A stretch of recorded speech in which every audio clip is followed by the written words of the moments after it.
Chapter 3. Life. Soon his path lay between two thick protective walls named salvation. Though the going was rough, Christian began to walk up the steep track, for he could see a little way ahead a cross, and underneath that, a grave. To reach the cross was the pilgrim's burning aim. At the moment he breasted the rise on which the wooden stake and crosspiece stood, his burden dropped off his back and thudded to the ground. He watched it roll and tumble down the slope until it fell into an open grave and disappeared from sight. With that load went all the fear and guilt which Christian had been carrying for so long. Tears of relief and joy coursed down his cheeks. He gazed at the cross upon which he thought he saw a man hanging and murmured, "He has given me rest by his sorrow and life by his death." 3 shining ones appeared, saying, "Peace be to you." The first one added, "Your sins are forgiven." The second one stripped him of his rags and gave him a new robe and coat. The third one put a mark on his forehead and a scroll in his hands with the instruction, "Read these as you run, and present it when you reach the celestial city." The shining ones vanished, but Christian's joy remained, making him leap 3 times in the air before going on his way singing. Happy in his newfound liberty and peace, Christian descended to a valley, where he soon came across 3 men with chains on their heels lying asleep on the path. Alarmed at their vulnerable position, he stopped to rouse them. "It's not safe to sleep here," he said, shaking them. "At any moment the devil might pass by like a roaring lion and seize you as his prey. Wake up and let me help you to remove your chains." Symbol yawned, sat up and looked around sleepily. "I see no danger," he mumbled. Sloth opened his eyes and murmured, "A little more sleep." Presumption woke up long enough to tell Christian to let each man mind his own business. Then he and the 2 other men went back to sleep. Puzzled and saddened that his advice and help had been rejected without a moment's serious thought, Christian continued through the valley. Before long, his attention was attracted by 2 men, Formalist and Hypocrisy, who came scrambling over a wall just ahead. "Where have you come from? Where are you going?" Christian greeted them.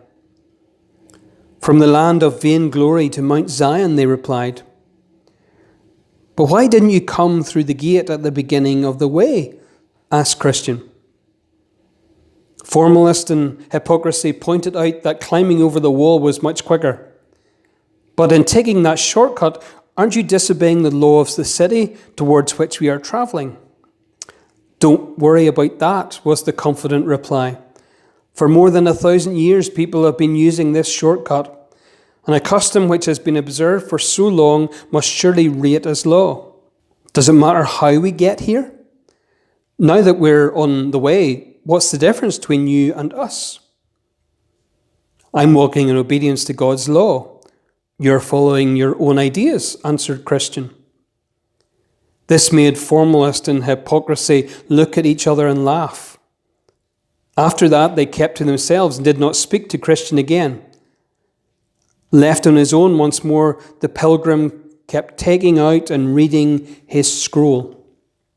Soon he came to the foot of the hill of difficulty, and he stopped to drink thirstily from a spring, before taking the straight and narrow path that led up the steep slope. As he climbed, he encouraged himself by repeating the words, "Better the right way, though hard, than the wrong way, though easy."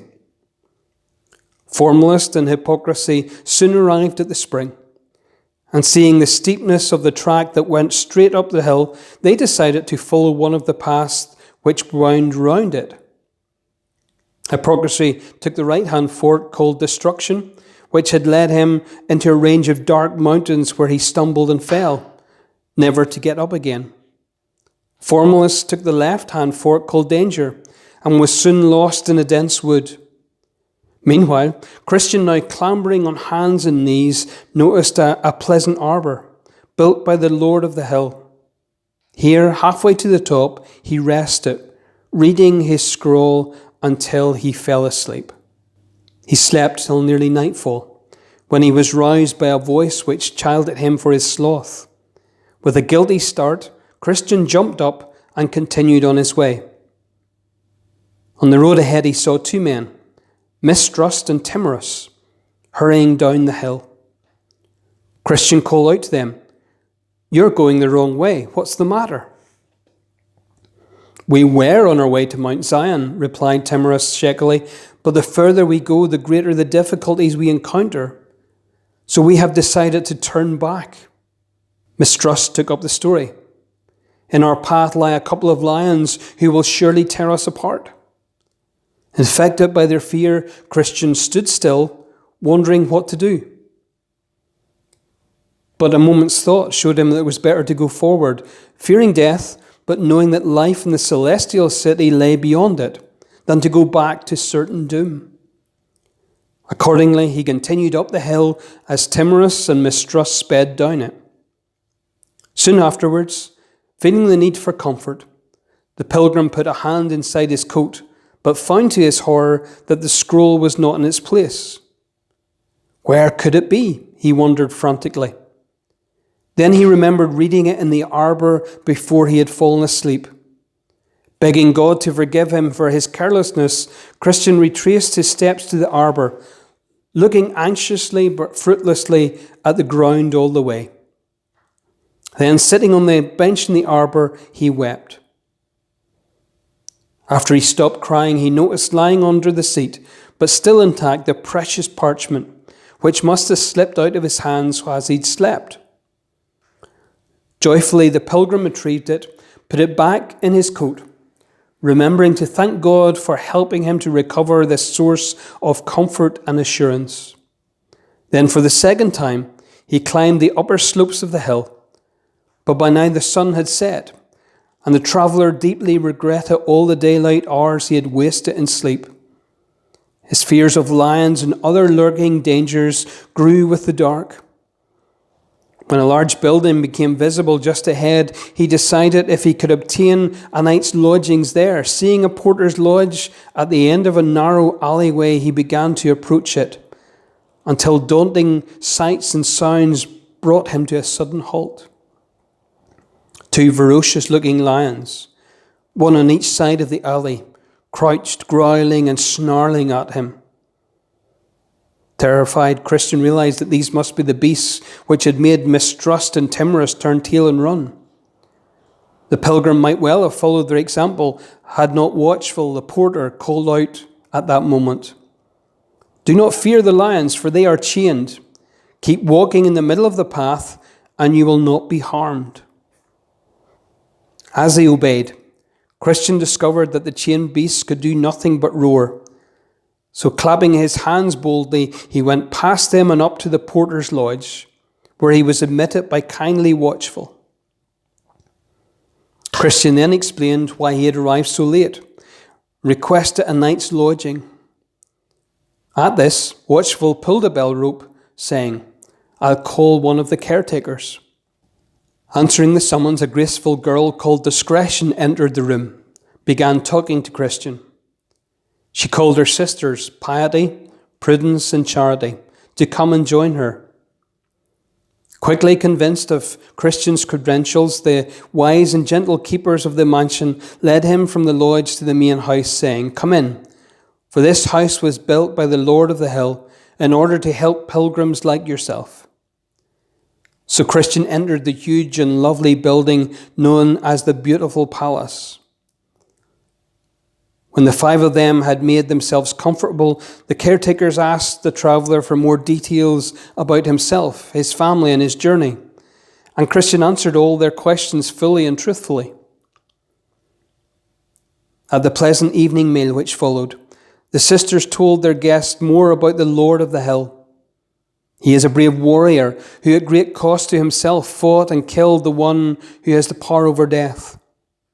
Some of our household have seen him since his death and can assure you that he loves pilgrims very dearly.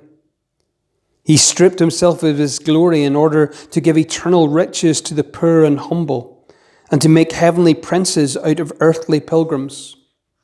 That night, Christian slept in a bedroom named Peace, and in the morning woke up feeling so happy that he broke into song.